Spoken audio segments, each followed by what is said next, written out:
Greetings, I am Herbert Erpaderp, and today I'm going to build this IBG Type 94 Japanese tankette with trailers. This is a 72nd scale plastic kit, obviously by IBG Models. IBG do also offer a couple of different Type 94s without trailers, at least 3 of them. Anyway, I'm starting to ramble, and there's nothing on the back of the box, so let's see if there's anything inside the box. And would you look at that, we find a series of plastic sprues. Who would have thought? These are pretty nicely moulded, though there is a bit more flashing than I would have liked. Because I would have liked no flashing, but there is some. That's okay though, it just means there's going to be a little bit of cleanup, which if you're going to build a plastic model, you really should be planning on that anyway. Mold lines are pretty much inevitable, but things aren't too bad here in this regard. There are a lot of tiny parts in this kit, and that does make sense. This tankette is quite small. I guess that's a big part of why they would call it a tankette. The small parts aren't the worst thing in the world, you just have to be a bit careful when removing them from the sprue and cleaning them up. And you should probably try to avoid sneezing. You could send them flying into the jaws of the carpet monster, and nobody wants that. The detail in this kit is pretty good. I'm obviously no Japanese tankette surgeon, so I don't know if there are any major flaws in the model or not, but it looks the part to me, and for me, that's enough. Is this kit up to rivet counter standards? I have no idea. This is the sprue for the trailer. There are 2 of these, because there are 2 trailers. Unfortunately, the axle bit is a bit damaged. That's obviously not ideal, but it didn't stop the model from going together. There are 2 different bodies for the trailers, each of which comes on its own sprue. This armoured, I assume, mobile pillbox, or maybe it's a troop carrier, or maybe it's for carrying ammo. I've no idea what it is, obviously, but it is quite interesting looking. There's also an open trailer, as depicted on the box art, which could be for transporting troops with less protection, or maybe it's for gardening. There's a small decal sheet included, and you might notice that it's actually labelled for a Type 89. I don't know if this is a typo, or it's just a decal that is suitable for a few different types of vehicles. I've never used the decals that come with IBG kits, but I'm sure they do decal-y things just fine. In the little baggie behind the decals, we find some photo etch. A very fine grill thing to go over the exhaust, a plate, and some brackety doodads. Shiny and very photo etchy. These are very small parts, so as you can imagine, it's going to be kind of fiddly. The instructions are quite a large thing, which is fine really, you don't have to squint to look at the diagrams and labelling or anything like that. They seem easy enough to understand and follow, and things are broken down into sensible chunks.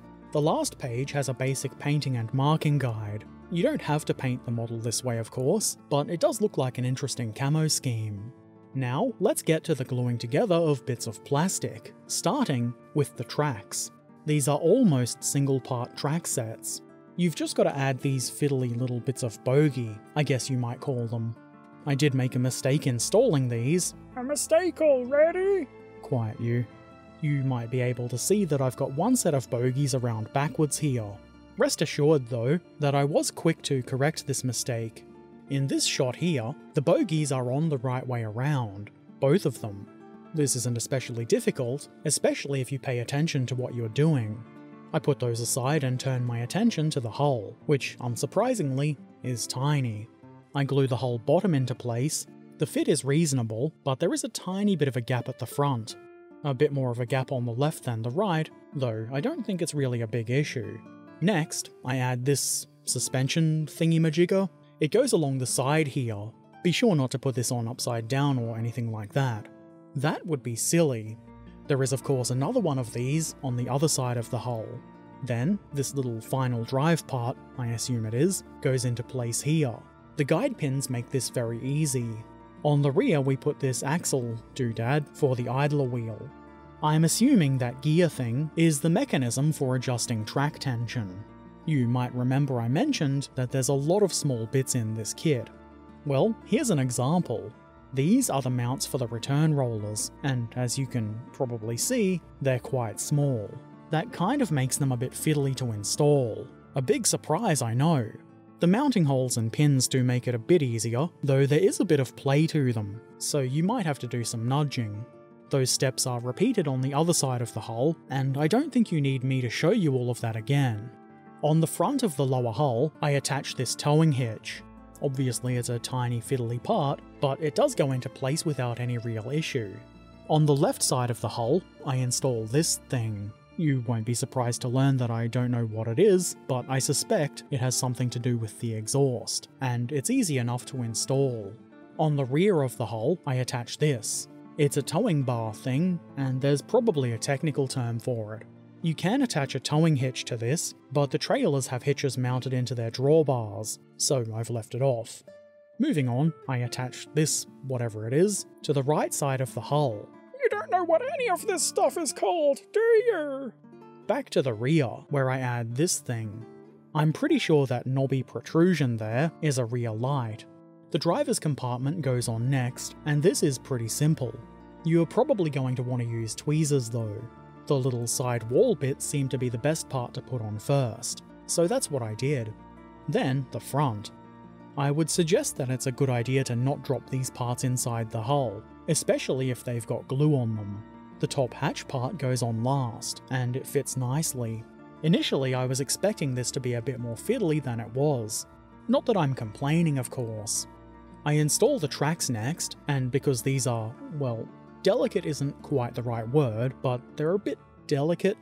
What I'm trying to get at is that you should be gentle when installing these. It's not difficult to get them into place, and if you resist the urge to press too hard, you'll be fine.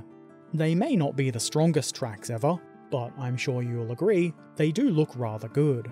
The mudguards go on next, and there are some nice big guide slots on the side of the hull here, so it's kind of hard to miss where they should go. You'll probably need to do a bit of nudging to make sure these sit at the correct angle, but there's nothing especially challenging here. And now, it's time for photo etch. I start by bending the exhaust cover thing. I figured using the muffler part to bend this around would be a good idea, and it did kind of work, though I did have to do additional bending. This is very thin photo etch, so it was easy to bend, and therefore easy to bend a bit too much. I think I got this bent well enough, though it is a bit rough. I would imagine this kind of part would get roughed up on an active vehicle anyway, especially in the jungle. I figured it would be kind of silly to glue the exhaust cover on before the exhaust, so I glue the exhaust into place next. This is another mistake. The photo etch brackets for the mudguard part should go on before the exhaust, and it's very difficult to get those parts on under the exhaust. Obviously I hadn't considered that at the time. The same problem happened with the horn, which is what I glued into place next. Silly old Herbert, always making mistakes. Hopefully, they are mistakes that other people can learn from. I glue the photo etch exhaust cover on next. Obviously I'm using super glue here, because this is a metal part. It's not super difficult to attach, but I did need to do a bit of nudging and kajiggering, and the part did take a little bit more damage from this process. But I did get the part on, and the opening in the top is in the correct position, so I suppose I could have done worse. I install the brackets for the mudguards next. There are 6 of these, and in 3 of the 6 positions, these go on nice and easily. Of course, I find working with superglue to be kind of annoying, so this wasn't the most fun I've had, but I did get the parts on. Most of the parts anyway.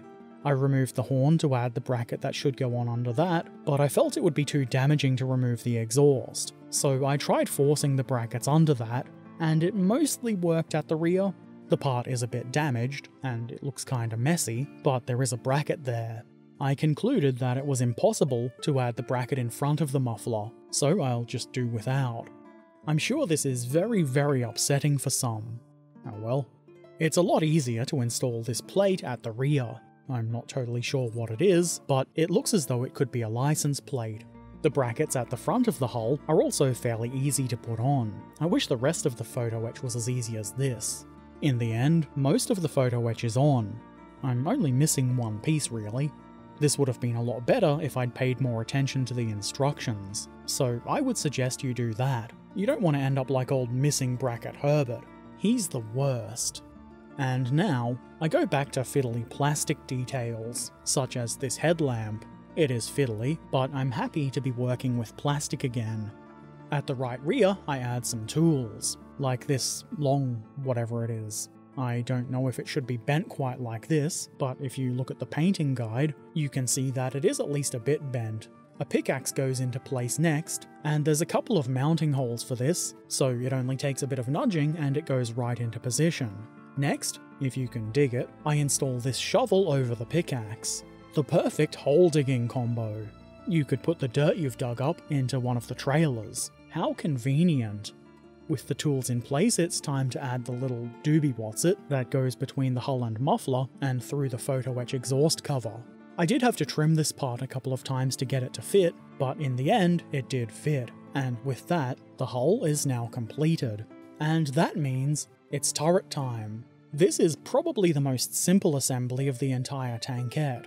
You glue the lower ring part into the bottom of the turret body, and the two little triangular bits at the front should work as guides. Then the front goes on. Obviously this should be placed the right way up. You're right, that is obvious! A hatch is a nice addition to any turret, so we glue this one in place here. I'm not totally sure I put this on the right way up, but I think I did, with that little barely visible slot on the outside. I would imagine that's a slot for the commander to look through. The final bit is the gun. I'm assuming this is a machine gun of some kind. A vehicle this small probably couldn't be armed with anything too much heavier than that anyway. There's no locking tab mechanism here, sorry folks. So the turret just kind of sits in place on top of the hull here, and it does seem to like falling out of place, so either glue it into place or be careful when handling it. I think I'll probably end up gluing it myself. As is not tradition, it's time to build the trailers. The lower section of both trailers is the same, so I'll just show you how I did the first one. The first step is to attach this axle and suspension-y bit. This is the less broken of the two parts. It does have some stress marks on it though, so it's not perfect. I've no idea how these got damaged, it wasn't by me, but they do go into place easily enough. The tracks, like with the Tankette, are kind of single parts. All we have to do is glue these bogie frames onto the wheels. These parts are slightly bigger than those on the Tankette, but they're still kind of small and kind of fiddly, and they do have a particular way around that they should go. The instructions should help if you're unsure here. I glue the drawbar into place next, though you could leave this until later. I'm not sure it matters too much. Then the tracks go on. These also have a particular way around that they should go. You'll notice if you do put them on backwards that they don't really fit. I found it a bit fiddly to get these on and lined up nice and vertical, but in the end I did get there. Or at least close enough. Now to build the top parts of the trailers. Like I probably said earlier, I don't know what this one is. Whatever it is, it's relatively simple to put together. These parts have a bevel along the edges, which is quite helpful when it comes to getting all of the walls and bits to line up nice and neatly. The only tricky thing here, I found, was the size of the parts made it kind of hard to get them together without my gigantic fingers knocking all of the other parts out of place, but in the end, I got it all together. Then it can be glued onto one of the two trailer bases. The little raised bits where, I guess there might be wheels if these were wheelie trailers, those little bumps are quite helpful as guides for positioning the trailer top.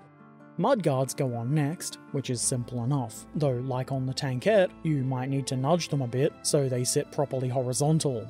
And that's this trailer done. If you want, you could glue it via the molded-on towing hitch to the back of the Tankette, but I feel like that would be a very delicate bond if you were to pick the model up and move it around. I think I'll just leave them separate. The other trailer is a little bit easier than the first one. It's just 4 simple walls, and again, they've got beveled edges, which makes it pretty easy to get things lined up nicely. I glue a side and end wall together, and then the same again, because there's 2 of each, and then on the trailer base I combine them. This seemed like the most sensible way to do things. I do a bit of nudging and kajiggering to get things all lined up nice and neatly, and then it's done as neatly as I could do it. The drawbar goes into place next, obviously making sure that the towing hitch molded on the end of this is up the right way. Then I glue another towing hitch onto the rear of this trailer. I figure this one can be posed as the rearmost one. And, you guessed it, the second trailer is now together, and we can connect them all together, nice and ready to go out adventuring. It's a cute little set, don't you think? Obviously, the IBG Japanese Type 94 Tankette with trailers in 72nd scale is now complete. I rather like it. It's an odd-looking little vehicle, and I really like the addition of the trailers. It's interesting and a bit unusual. I haven't built a lot of Japanese vehicles, and I think I said this last time, but I think I should do more. It's a lot of fun to build models of different designs, and the Japanese tanks and such are certainly different. I think this kit has turned out quite well. The photo etch exhaust cover does look rather beat up, and I might have to contrive something to cover up the missing piece of photo etch bracket, but it's certainly not the worst thing in the world.